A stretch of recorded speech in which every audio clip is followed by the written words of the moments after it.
Welcome back, everyone, to another dicondissectional production hosted by Deathstroke9. Today we're going to be reacting to a song called Alice's Restaurant by Arlo Guthrie. I think that's how you say that. Okay. Hey, everybody. Alright, so let me just first tell you the story of how this came to be. Also, if you're new to the channel, hello, welcome. My name is Daniel, also Deathstroke9, and here we react to stuff. I react to music, mostly, and I try to figure out what the song means to me personally, and plus it's just fun and educational and hilarious sometimes. So, if that sounds interesting to you, consider subscribing to the channel, okay? Thanks. Alright, yeah, so now, let's see. Me and Dad were in the car the other day, and we heard a song called Walking Down a Line by this guy, and it was super repetitive. I remember thinking, oh, this is kind of stupid as we were listening to it, but then he started like stopping and talking, and he was just hilarious. Okay, so because of that, today I posted a video and someone was like, oh, you've got to react to this song by this guy, and it's called Alice's Restaurant. So I clicked on the link, right, and this song is 18 minutes long. Now, I don't know if it's a comedy song, I don't know if it's a normal song, I don't know if it's a ballad, I don't know what it is. I remember that the song I heard was like folk, acoustic, you know, definitely not what normally would constitute an 18-minute long song. But we're going to find out today, now aren't we? I should probably pull up the lyrics now, shouldn't I? Let's see, do I still have the lyrics to the Meatloaf song we did? Yes, I do. Okay, let's get off of that. One moment, please. While you're waiting, let me know what I'm in for down in the comments, if you will, even though technically it'll be too late. But I'm curious. A-L-I-S-R-E-S-T-U-R.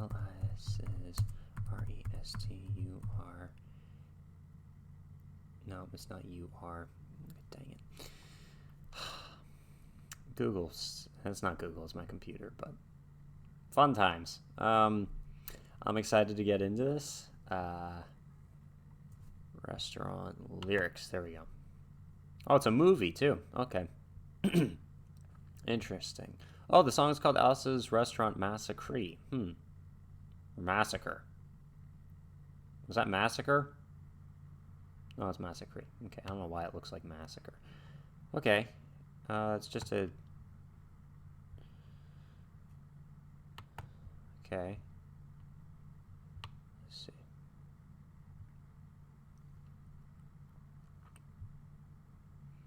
That's a lot of words. Let's start this. Okay. And I've also got the I've got the lyrics on the freaking video. All right, let's do this. Let's see if we can figure out what this is about. 3, 2, 1. Arlo Guthrie, Alice's Restaurant Massacre, with the lyrics. Let's do this. I'm a bit apprehensive. It's 18 minutes long. Yeah,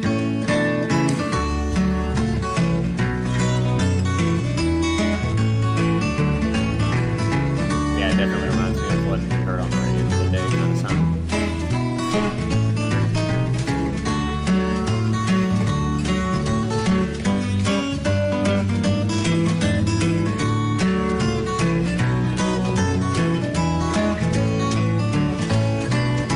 This song is called Alice's Restaurant. It's about Alice and the restaurant. But Alice's Restaurant is not the name of the restaurant, that's just the name of the song. And that's why I called the song Alice's Restaurant. Hey, pal. Oh, is this a live recording? You can get anything you want at Alice's Restaurant. You can get anything you want at Alice's Restaurant. Walk right in, it's around the back, just a half a mile from the railroad track. And you can get anything you want at Alice's Restaurant. Now it all started 2 Thanksgivings ago. It was on 2 years ago on Thanksgiving when my friend and I went up to visit Alice at the restaurant. But Alice doesn't live in the restaurant. She lives in the church nearby the restaurant in the bell tower with her husband Ray and Facha the dog. And living in the bell tower like that, they got a lot of room downstairs where the pews used to be. And having all that room, seeing as how they took out all the pews, they decided that they didn't have to take out their garbage for a long time. Why do we need to know these things? We got up there, we found all the garbage in there, and we decided it'd be a friendly gesture for us to take the garbage down to the city dump. So we took the half a ton of garbage, put it in the back of a red VW microbus, took shovels and rakes and implements of destruction, and headed on toward the city dump. Well, we got there, and there's a big sign and a chain across the dump saying closed on Thanksgiving, and we had never heard of a dump closed on Thanksgiving before, and with tears in our eyes we drove off into the sunset looking for another place to put the garbage. We didn't find one. What the hell am I listening to? Till we came to a side road, and off the side of the side road was another 15-foot cliff, and at the bottom of the cliff was another pile of garbage. And we decided that one big pile was better than 2 little piles, and rather than bring that one up, we decided to throw ours down. That's what we did. And drove back to the church. Rather than bring that one up, we decided to throw ours down. I don't know why I had to stop it for that, but until we came to a side road, and off the side of the side road there was another 15-foot cliff, and at the bottom of the cliff there was another pile of garbage. We decided we didn't find one. One big pile is better than 2 little piles, and rather than bring that one up, we decided to throw ours down. Okay, so we have a song about garbage that started with being about a restaurant.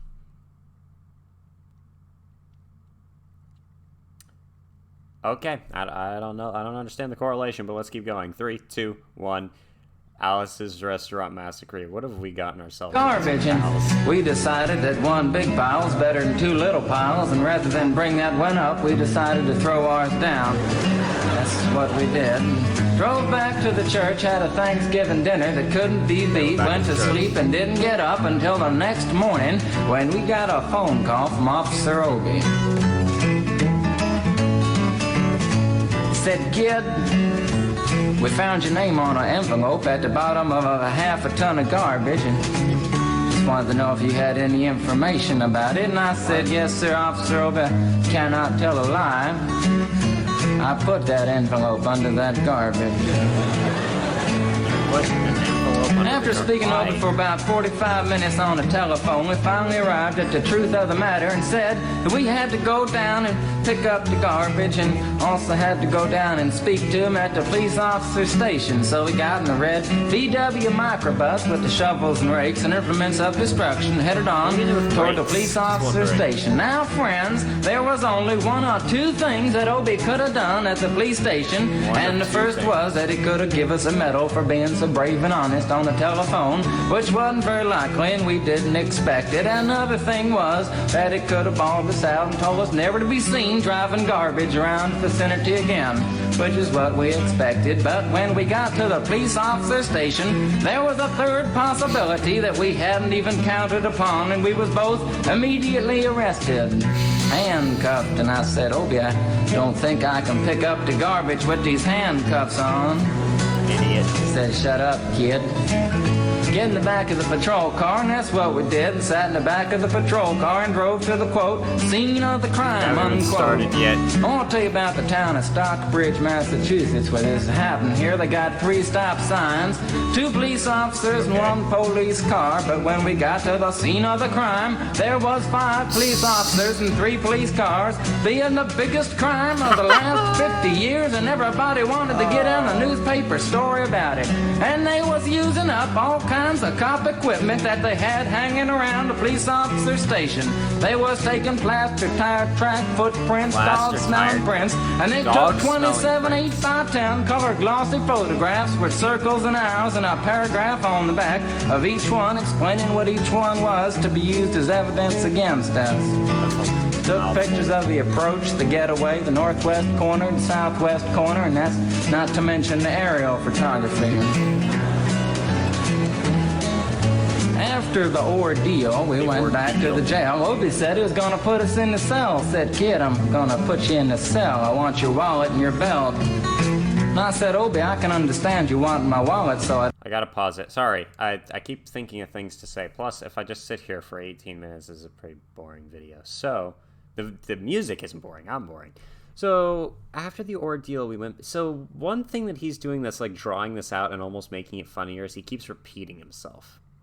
So he said, after the ordeal, we went back to the jail, and Obie said he was going to put us in a cell. Said, kid, I'm going to put you in the cell. He just said, Obie said he was going to put us in the cell. He said, kid, I'm going to put you in the cell. There was no need to say that twice, you know? It almost feels like he's inflating the way it's working. What is he? He just said, Obie, I can understand you wanting my wallet so I don't have any money to spend in the cell. Now, I don't know if he means that he's gonna like pay people for something, but it's whatever this character is has a lot of has a lot of nerve. He keeps talking back to the police officer. All right, I don't even need to bring it back. We caught what he was saying. I don't even need the lyrics over here. Is there even anything to understand about this song, or is it literally just a comedy song that's just kind of fun and really stupid so far? Let's keep going. 3, 2, 1. Alice's Restaurant. Arlo Guthrie. I don't have any money to spend in the cell, but what do you want my belt for? And it said, kid, we don't want any hangings. What? I said, Obie, did you think I was going to hang myself for littering? Obie said he was making sure, and friends Obie was, because he took out the toilet seat so I couldn't hit myself over the head and drown. And he took out the toilet paper so I couldn't bend the bars, roll the toilet paper out the window, slide down the roll and have an escape. Obie was making sure, and it was about 4 or 5 hours later that Alice, remember Alice? It's a song about Alice. Alice came by and with a few nasty words to Obie on the side, bailed us out of jail. We went back to the church, had another Thanksgiving dinner that couldn't be beat, and didn't get up until the next morning when we all had to go to court. Now we're in court. We walked in, sat down. Obie came in with a 27 8x10 colored glossy pictures with the circles and arrows and a paragraph on the back each one. Sat down. Man came in, said, all rise. We all stood up, and Obie stood up with the 27 8x10 colored glossy pictures, and the judge walked in, sat down with the seeing-eyed dog, and he sat down. We sat down. Obie looked at the seeing-eyed dog. Then the 27 8x10 colored glossy pictures with the circles and arrows and a paragraph on the back of each one, and looked at the seeing-eyed dog. And then the 27 8x10 colored glossy pictures with the circles and arrows and a paragraph on the back of each one, and began to cry, because Obie came to the realization that it was a typical case of American blind justice, and there wasn't nothing he could do about it. And the judge wasn't going to look at the 27 8x10 colored glossy pictures with the circles and arrows and a paragraph on the back of each one explaining what each one was to be used as evidence against us. And we was fined $50 and had to pick up the garbage in the snow, but that's not what I came to tell you about. Came to talk about the draft. What? We got a building down New York City. It's called Whitehall Street, where you walk in and you get injected, inspected, like detected, infected, neglected, and selected. Okay then, those are a lot of adjectives. I went down to get my physical examination one day, and I walked in and sat down. Got good and drunk the night before, so I looked and felt my best when I went in that morning. Because I wanted to look like the all-American kid from New York City. Man, I wanted to feel like I wanted to be the all-American kid from New York. And I walked in, sat down, I was hung down, brung down, hung up, and all kinds of mean, nasty, ugly things. And I walked in, I sat down, they gave me a piece of paper, said, kid, see the psychiatrist, room 604. And I went up there, I said, shrink, I want to kill. I want to kill. kill. I want to see blood and gore and guts and veins in my teeth. Eat dead, burnt bodies. I mean, kill. Kill. Kill. Kill. And I started jumping up and down, yelling, kill. Kill. And it started jumping up and down. Man, we was both jumping up and down, yelling, kill. Kill. And the sergeant came over, pinned the medal on me, set me down the hall, said, you're our boy. Didn't feel too good about it.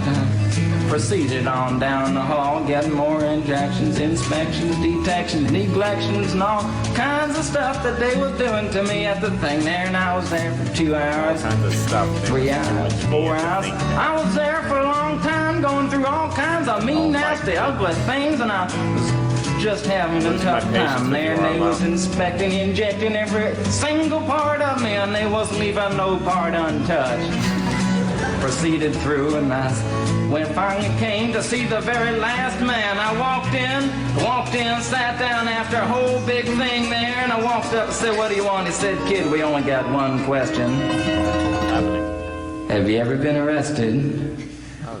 And I proceeded to tell him the story of Alice's Restaurant Massacre with full orchestration and 5-part harmony and stuff like that, and then all the phenomena stopped me right there and said, kid, did you ever go to court?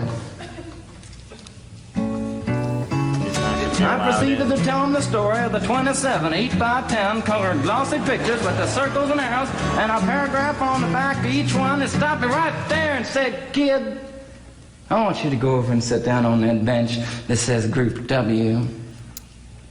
Now, kid. Oh, boy.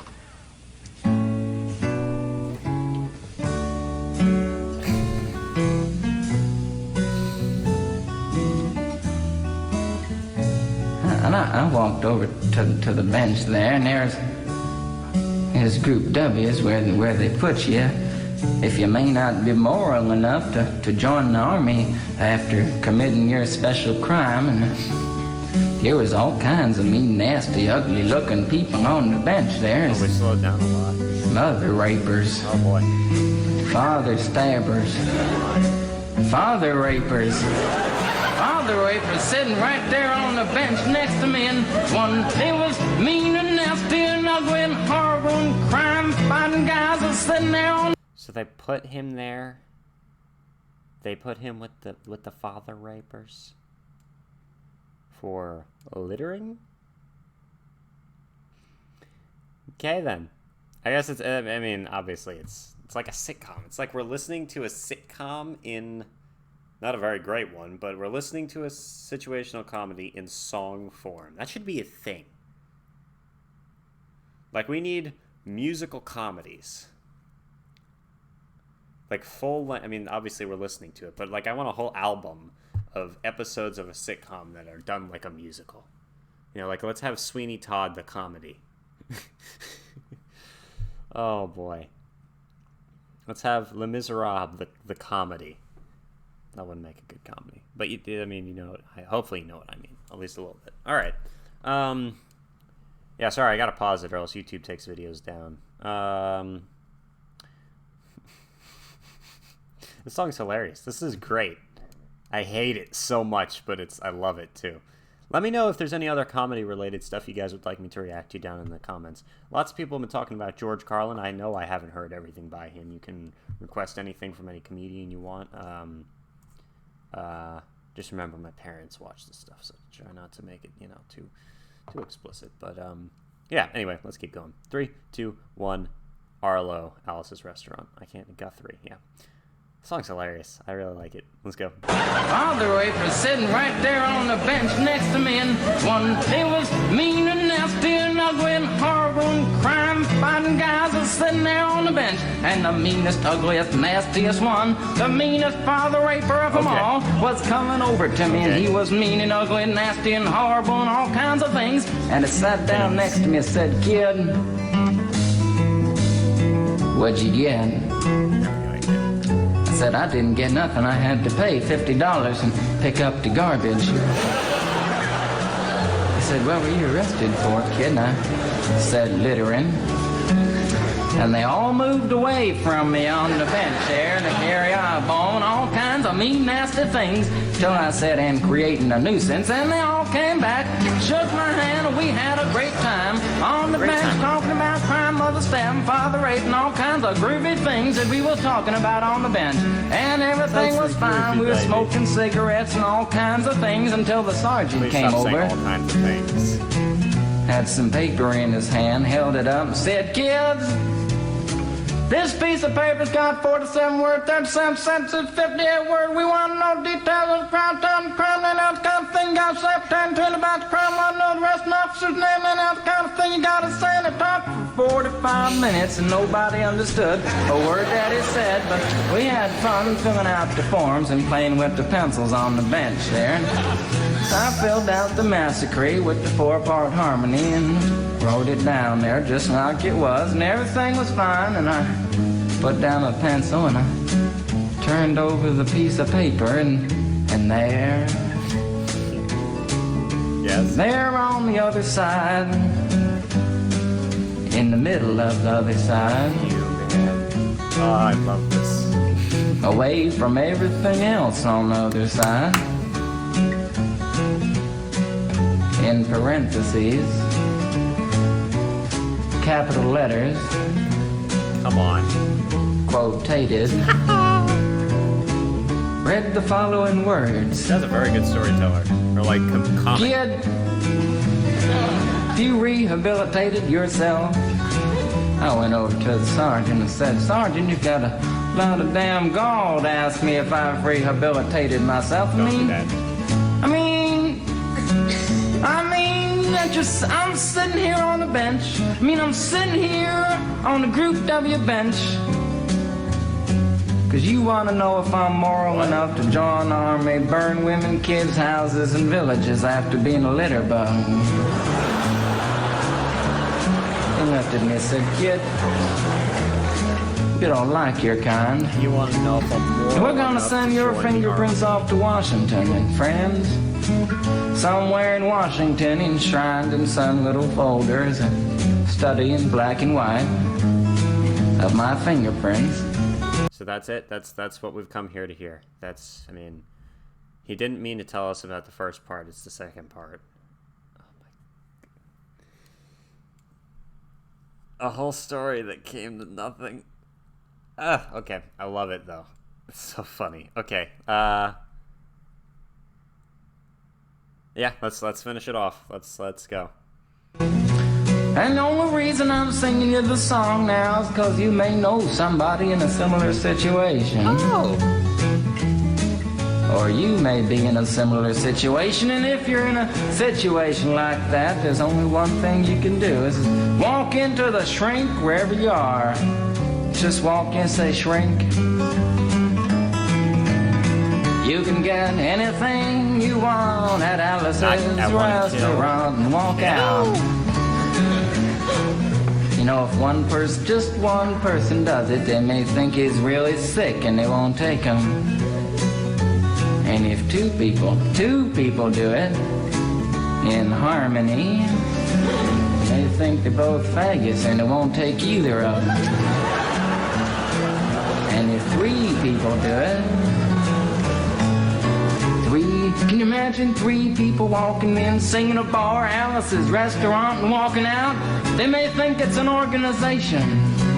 And can you imagine 50 people a day? I said 50 people a day walking in, singing a bar, Alice's restaurant, and walking out. And friends, they may think it's a movement.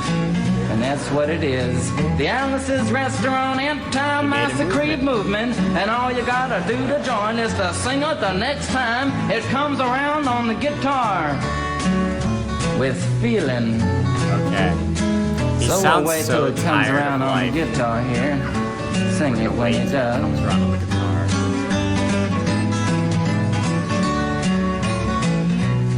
Here it comes. Here it comes. You can get anything you want at Alice's restaurant. You can get anything you want at Alice's restaurant. Walk right in, it's around the back, just a half a mile from the railroad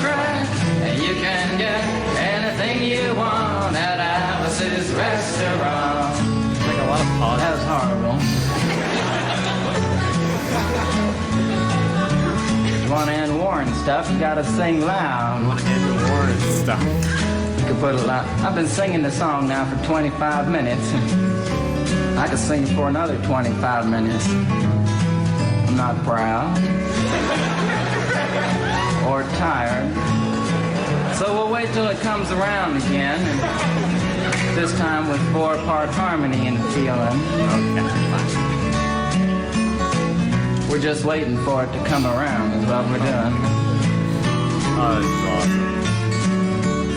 And painful.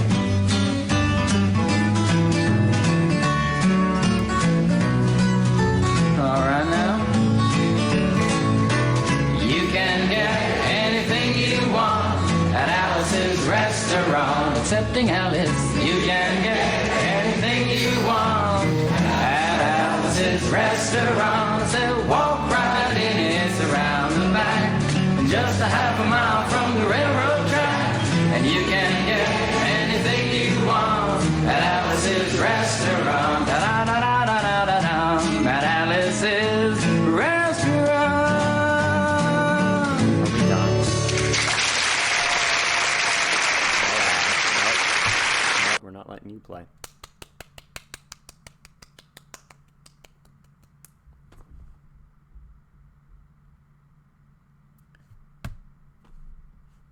Okay, well, you have to subscribe to the channel now because I just suffered through this. So if you don't subscribe after that, I don't know what'll make you subscribe.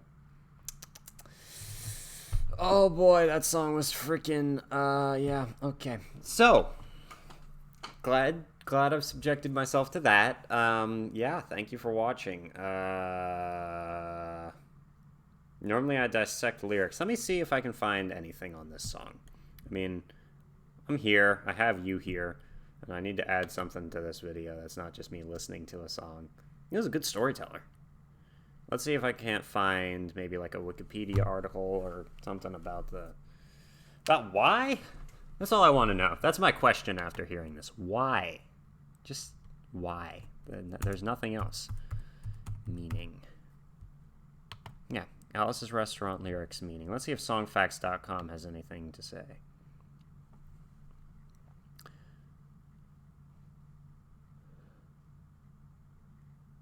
This work has become his signature song, and he's periodically re-released it with updated lyrics. Okay.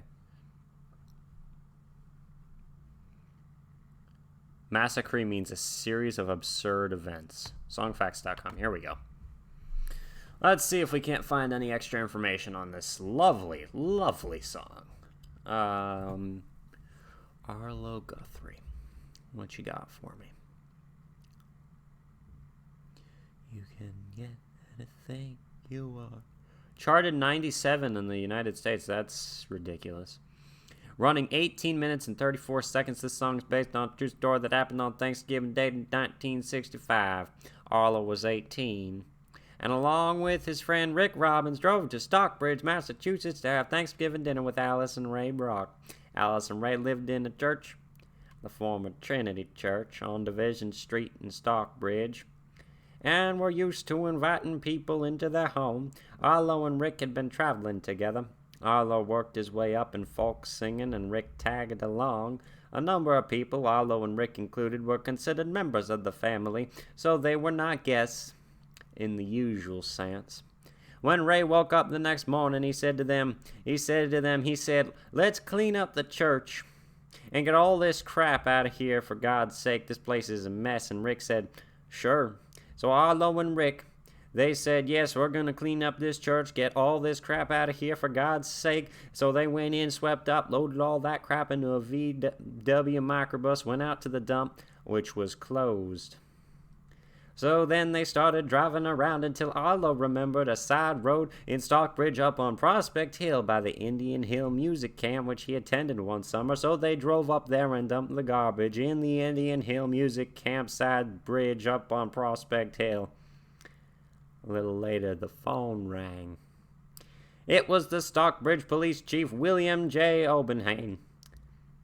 He said, "Kid, I found an envelope with the name Brock on it." Chief Obenhain said, The truth came out, and soon the boys found themselves in Obenheim's police car. They went up to Prospect Hill. Lobie took some pictures on the back. He marked them Prospect Hill rubbish dumping file under Guthrie and Robbins. He took the kids to jail. The kids went in and pleaded guilty, Your Honor, and were fined $25 each and were ordered to retrieve the rubbish. They all went back to the church and started to write Alice's Restaurant together.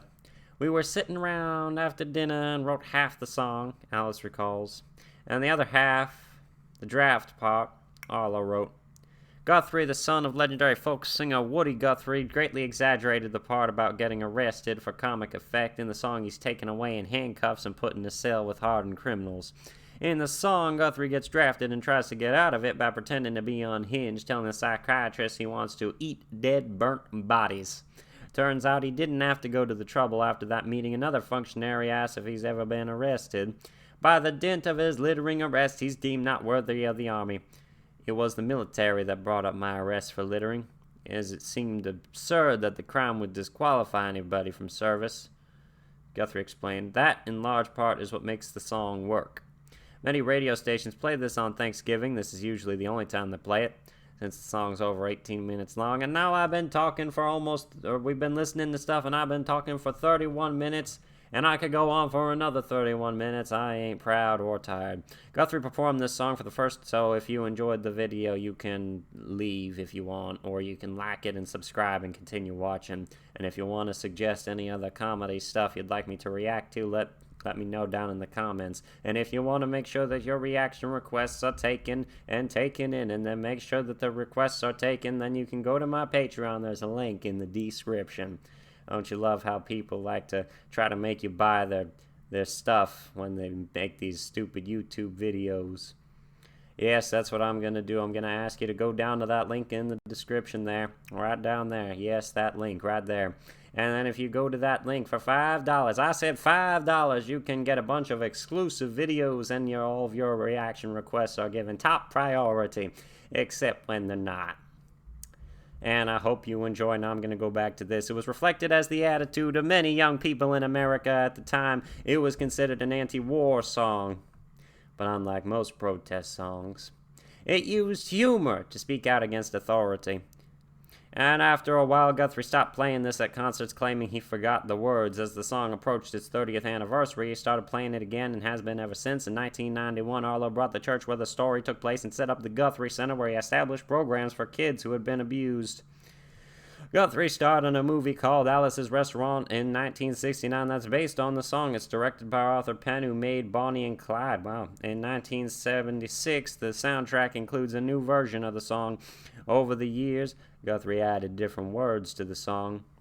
He recorded a new, longer version in 1995 at the Guthrie Center. The strategy of acting mentally unstable or drug-ridden to avoid the Vietnam War became known as pulling an Alice's Restaurant because it was popularized in this song.